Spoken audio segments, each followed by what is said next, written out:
Episode 1 of the third series, The Aftermath of Awakening, How to Live When You Can't Go Back to Sleep. The Turning Point. If you're here, you've already crossed a threshold you can never uncross. Awakening isn't a light switch moment, it's a point of no return. You don't wake up to escape life, you wake up and suddenly must learn how to live in a world that hasn't awakened yet. This is the part no one's warning you about. Welcome back to Stillfire 1111. Welcome back to the fire of truth. Welcome to the aftermath. Part 1. What happens when the game is revealed? There comes a moment in every awakening where the veil doesn't just lift, it disintegrates. You don't see a new truth. You see the truth behind all truth. That reality is vibrational. That consciousness shapes form. That the universe responds to your state of being, not your effort. That time is malleable, stretching, bending, collapsing, as your awareness expands. That death is not an ending, but a doorway you've crossed many times. Once you see this, you can't go back to pretending. You can't unknow what you now know. You can't replay the character you once played. You can't willingly shrink into the frequency you outgrew. And that's where the real path begins. Not the mystical visions, not the bliss states, not the synchronicities, but the question, how do I live now? How do you relate to the world when you can see the strings of the puppet show? How do you stand in truth when everything around you is built on false constructs? How do you stay sovereign when the old energy of the world pulls, tugs, and tests? This episode is our answer. Part 1. What happens when the game is revealed? Once you see reality for what it is, vibrational, malleable, co-created, you cannot unsee it. And if this resonates already, download your free ebook, Energy is Everything, Using Science and Spirit to Master Your Vibrational Reality. The link is below. It will give you the scientific and spiritual backbone you need to navigate everything I'm about to share. Part 2. The myths no one warns you about. Most people talk about awakening like it's the destination. But awakening is not arrival. It's disruption, it's demolition, it's dismantling, it's death, it's rebirth, and then the long silent integration. Awakening breaks the shell, but embodiment must build the new architecture. And here is the myth.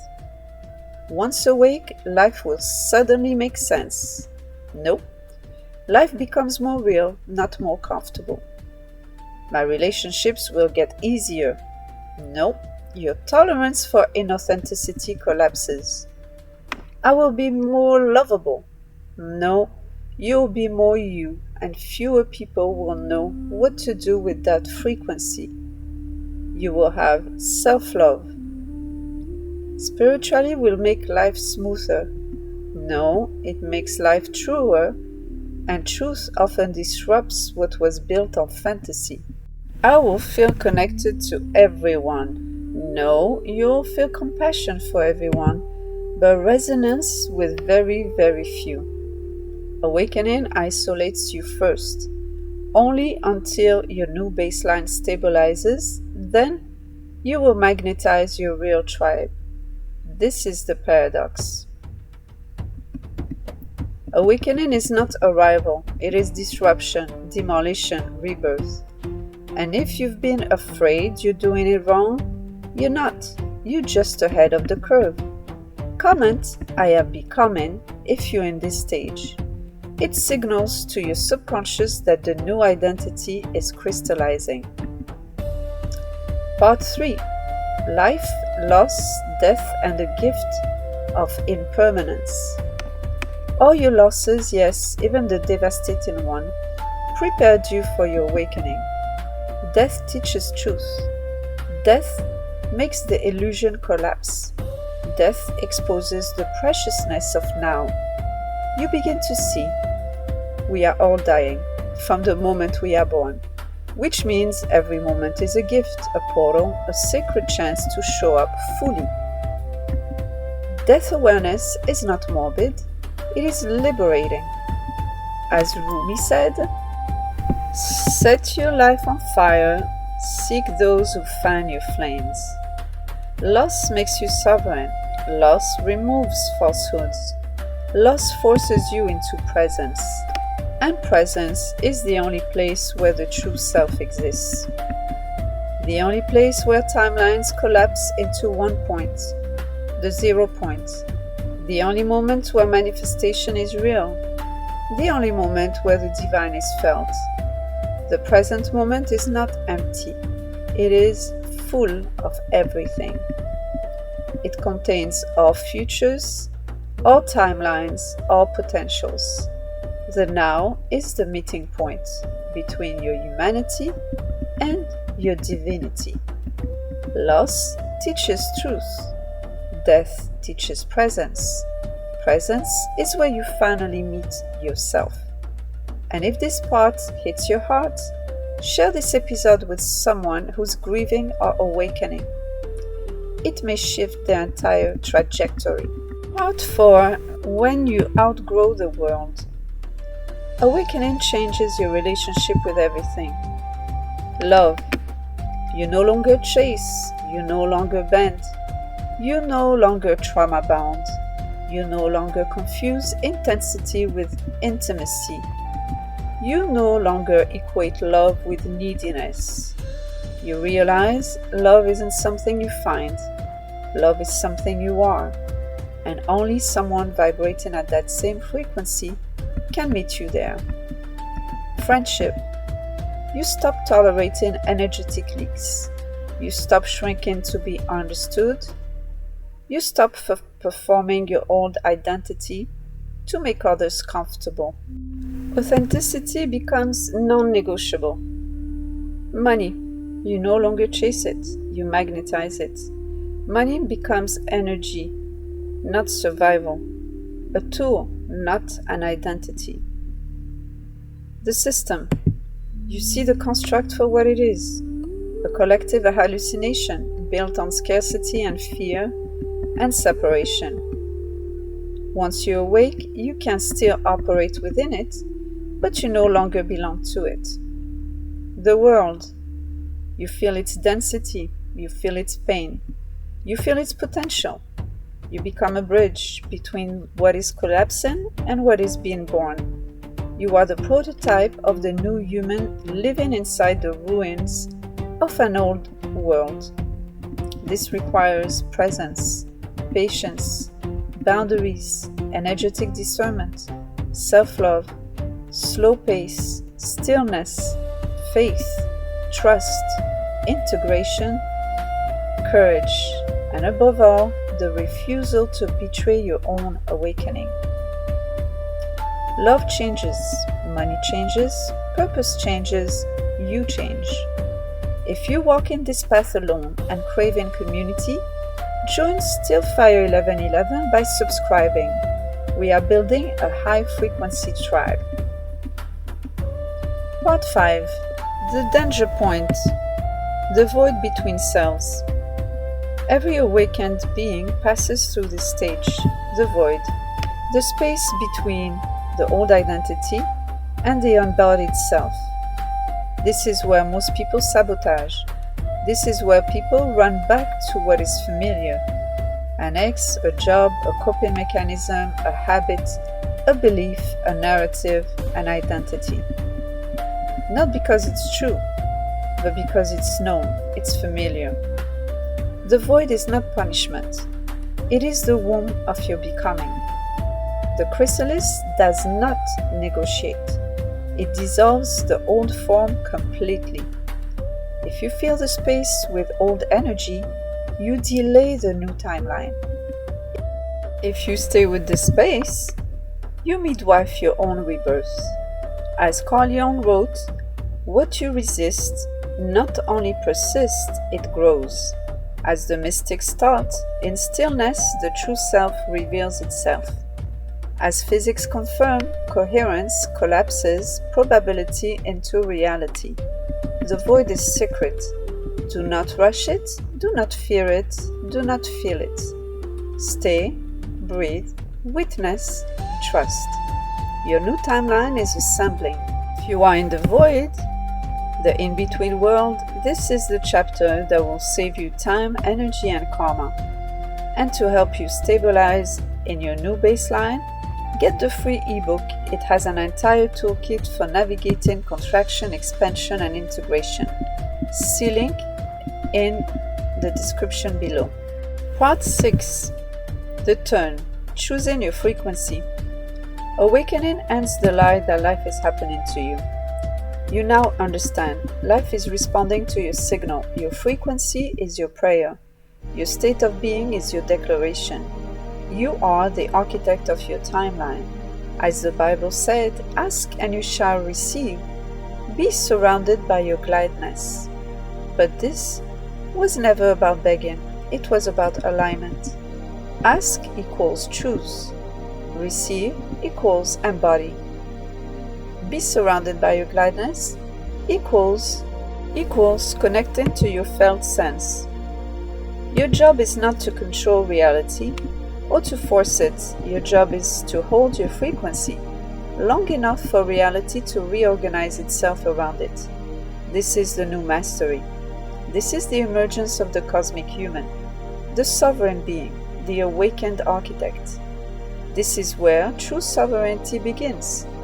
If you're ready to master frequency instead of reacting to reality, tap like to anchor the signal in your nervous system. Subscribe to deepen your daily embodiment. A simple click becomes an energetic agreement. Part 7. The new way of relating in love with your tribe and with the world. When you awaken, you become whole. You become enough. You become complete. You become love without needing to be completed. You stop chasing. You stop performing. You stop negotiating with truth. You stop betraying your body. You stop abandoning yourself. This is unsettling for the world because the old world was built on neediness, validation, fear, and separation. But this new way of being is the blueprint of the new golden age. We are the vibrational pioneers, the ones who will teach humanity how to relate without attachments, fear, or illusion. We are learning how to love from freedom, not survival. We are learning how to succeed from alignment, not from hustle. We are learning how to connect from coherence, not from emptiness. This is evolution in real time. If this describes you, you're becoming the prototype of the new human. For ongoing guidance, turn on notifications because the next series, The Art of Embodiment, will train you in the practical daily application of this awakened state. Part 8. The Peace After the Storm. Then one day, after the spirals, after the contractions, after the ego deaths, after the delusionment, after the losses, after the grief, after the surrender, after the battles, after the silence, you wake up and realize you're no longer fighting. You're no longer collapsing. You're no longer bargaining. You're no longer pretending. You're no longer afraid of love. You're no longer afraid of yourself. You're no longer afraid of your own power. You feel peace. Not the peace of comfort, but the peace of truth. The peace of knowing. You are both human and divine. You are both the seer and the seen. You are both the observer and the observed. You are both the creator and the creation, as well as the act of seeing, the act of observing, and the act of creating. The universe is not outside you. It is expressing itself through you. You have reconciled the mystical, the scientific within your own body. This is the opus magnum, the great work of alchemy. The inner alchemy complete enough to live from. You are not awake, you are embodied. Peace replaces performance, you finally come home to yourself. If this moment feels like your arrival, comment, I hold the frequency. This is not just a phrase, it is a declaration to the quantum field. Part 9. The difference between inner progress and outer results. Why the void is not failure. The void is not emptiness, it is restructuring. One of the biggest dangers on the path is to confuse the lack of outer progress with the lack of inner evolution. When you are in the void, the physical world goes quiet. No signs, no movement, no validation, no proof, no momentum, no manifestation. This is where people panic. This is where people regress. This is where people start performing again. But the void is not spiritual emptiness. It is material lag. It is the natural delay between frequency shift and physical reflection. Physics speaks clearly. Energy reorganizes before matter dies. The field shifts before the form shifts. The wave collapses into the particle only after coherence is sustained. In a vibrational world, the material reality is the last thing to change, not the first. This void is not punishment, it is gestation, it is incubation, it is the chrysalis. It is where you stabilize the frequency that will later crystallize into form. You are not stuck, you are aligning. You are not lost, you are rewiring. You are not failing, you are becoming. Inner progress is invisible until it isn't. You are learning new skills, holding your center, honoring your energy, not filling empty space with old acquaintances, choosing truth over coping, not distracting yourself, not abandoning yourself, not doom scrolling, not rushing the universe, not collapsing into old stories, not panicking when stillness arrives. This is evolution, this is mastery, this is sovereignty. The outside world is simply catching up. Material results require stability, not intensity. Your new baseline must become your default before it becomes your reality. This is why the void demands patience, presence, trust, neutrality, self-love, energetic boundaries, choosing what you know, not what you fear in every moment. This is why the void is sacred. This is the womb of your next timeline. Part 10, the final message. Let's not go back to sleep. This is the moment where many fall, right at the threshold of liberation. This is where the world tests you, with familiarity, temptations, nostalgia, guilt, obligation.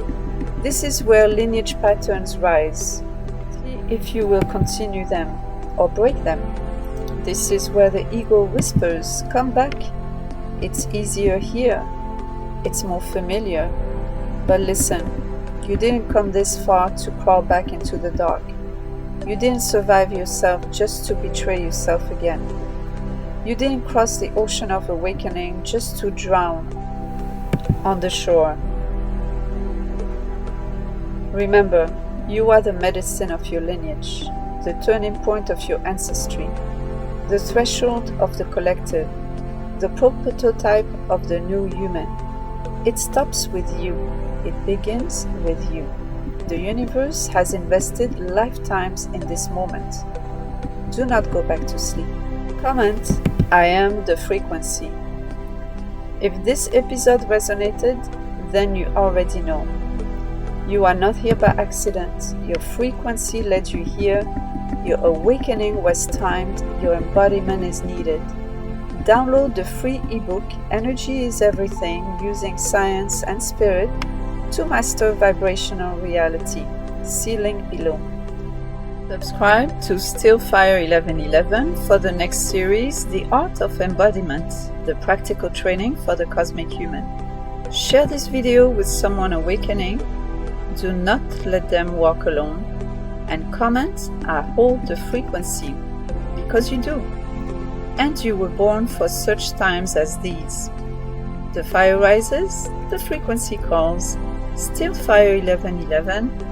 Enter at your own shift.